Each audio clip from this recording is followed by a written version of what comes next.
Hello बच्चों, welcome back to our YouTube channel bio learning hub. आप सब लोग नीट 2025 के प्रिपरेशन में लगे हो और किसी का सिलेबस कंप्लीट हो चुका होगा और किसी का अभी बाकी होगा, पर टेंशन लेने की जरूरत नहीं है क्योंकि आज मैं लेकर आई हूँ chapter wise most important topics for NEET 2025 biology. अगर आपने इन टॉपिक्स को अच्छे से कवर कर लिया तो आप इजीली 300 प्लस स्कोर कर ले जाओगे अपने बायोलॉजी के अंदर। चलो शुरू करते हैं। द लिविंग वर्ल्ड इस चैप्टर से rules of nomenclature and taxonomy categories, इन दोनों टॉपिक से क्वेश्चंस बनने की चांसेस ज्यादा है बच्चों। एंड बायोलॉजिकल क्लासिफिकेशन के अंदर आपको kingdom fungi, characteristic of the 5 kingdoms, mycoplasma and viruses, viroids, lichens, इन टॉपिक्स को कवर करके जाना है। और प्लांट किंगडम के अंदर मोस्ट इंपॉर्टेंट टॉपिक है अलगे। अलगे को आपको किसी भी हालत में कवर करके जाना है और इसके एग्जांपल्स अच्छे से फिर से एक बार एग्जाम के दिन आपको रिवीजन करके जाना होगा क्योंकि इसके एग्जांपल से ज्यादा क्वेश्चन आते हैं, ठीक है। और माउसेस एंड लिवरवर्ट्स के प्लांट किंगडम में मोस्ट इंपॉर्टेंट टॉपिक्स होंगे। एनिमल किंगडम चैप्टर से आपको characteristic feature of all phylums पढ़ के जाना होगा। सारे एग्जांपल्स, सारे फाइलम्स के सारे एग्जांपल्स आपको पढ़ के जाना होगा। उनका कॉमन नेम, उनका साइंटिफिक नेम, आपको सब कुछ आना होगा एनिमल किंगडम के अंदर, ठीक है। और मॉर्फोलॉजी ऑफ फ्लावरिंग प्लांट्स के अंदर आपको symmetry, types of aestivation, types of placentation और इनके एग्जांपल, एस्टिवेशन के एग्जांपल, प्लासेंटेशन के एग्जांपल और फैमिली सोलेनेसिया, इनको आपको किसी भी हालत में पढ़कर जाना है, ठीक है। और एनाटॉमी ऑफ फ्लावरिंग प्लांट्स के अंदर छोटा सा चैप्टर है, पूरा चैप्टर पढ़ के जाना, पर इंपॉर्टेंट टॉपिक जो है dicot and monocot root, dicot and monocot stem. Structural organisation in plants के अंदर आपको फ्रॉग एंड कॉकरोच सिर्फ 2 दिया हुआ है और इन दोनों को भी आपको अच्छे से पढ़ना होगा, ठीक है। और cell the unit of life के अंदर आपको ribosomes and inclusion bodies, cell membrane, specially fluid mosaic model of plasma membrane, उसको पढ़ के जाना।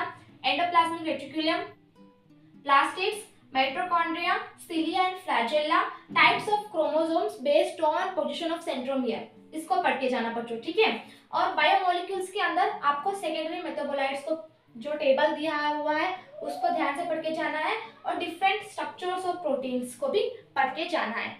Cell cycle and cell division chapter से आपको 4 स्टेजेस ऑफ कैरियोकाइनेसिस को पढ़ना होगा, जिसके अंदर आपको prophase, metaphase, anaphase and telophase को पढ़ना होगा। और प्रोफेज 1 के अंदर सारे फेजेस को आपको ध्यान से पढ़ के जाना होगा। Photosynthesis in higher plants and respiration in plants, बच्चों ये इंपॉर्टेंट है, इससे हर साल ज्यादा क्वेश्चन बनते हैं, हाई वेटेज चैप्टर्स है, इनमें से आपको ये सारे टॉपिक को कवर करके जाना है, ठीक है। और plant growth and development chapter के अंदर आपको फंक्शन ऑफ फाइटोहार्मोन्स, ठीक है। Breathing and exchange of gases chapter के अंदर आपको respiratory volumes and capacities, transport of CO2 and disorder को पढ़ के जाना है। इसके रिलेटेड वीडियोस मेरे चैनल पे है, तो आप वो भी देख सकते हो।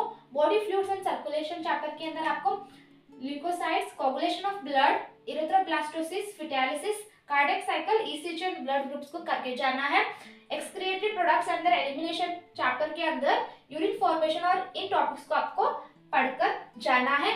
Body fluids and circulation related सारे टॉपिक्स को मैंने अपने यूट्यूब चैनल के अंदर कवर किया है, सो आप वहां से भी इनको पढ़ सकते हो विथ इजी एक्सप्लेनेशन। मैंने आपको एक्सप्लेन किया है जिसकी वजह से आपको ये याद हो जाएंगे easily.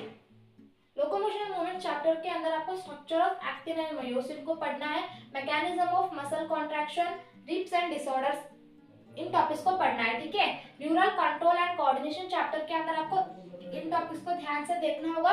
Chemical coordination and integration chapter के अंदर आपको इन टॉपिक्स को ध्यान से पढ़ना होगा, ठीक है। आप अगर 12th सिलेबस में आएंगे तो sexual reproduction in flowering plants के अंदर आपको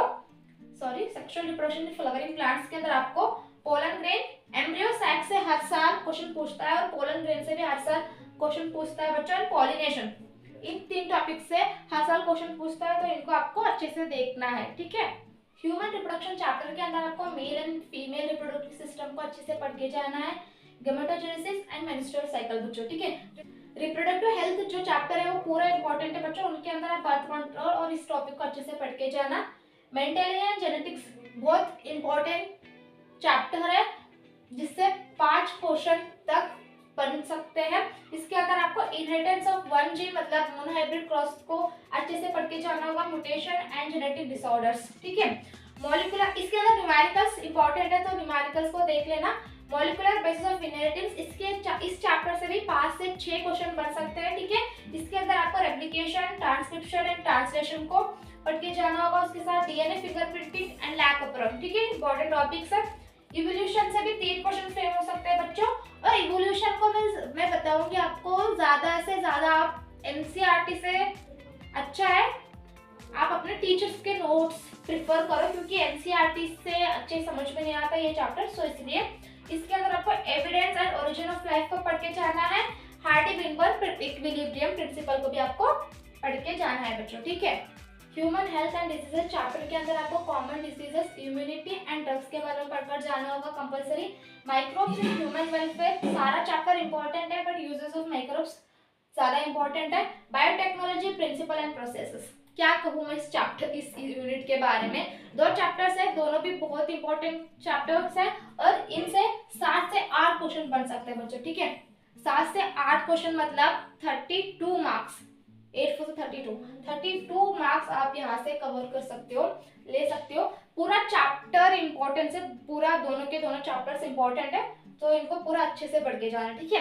ऑर्गेनिज्म एंड पॉपुलेशन के ऊपर आएंगे तो population attributes and population interaction को आपको अच्छे से देखकर जाना होगा। इकोसिस्टम के अंदर energy flow, biodiversity and conservation chapter के अंदर कंजर्वेशन पार्ट इंपॉर्टेंट टॉपिक है। पिछले साल के अंदर इससे 4 क्वेश्चन बन गए थे, सो या अच्छे से पढ़ के जाना।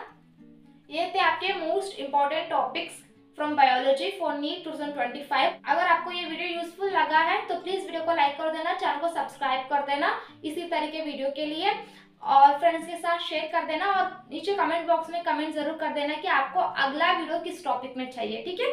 मैं मिलती हूँ आपको अगले वीडियो में। धन्यवाद।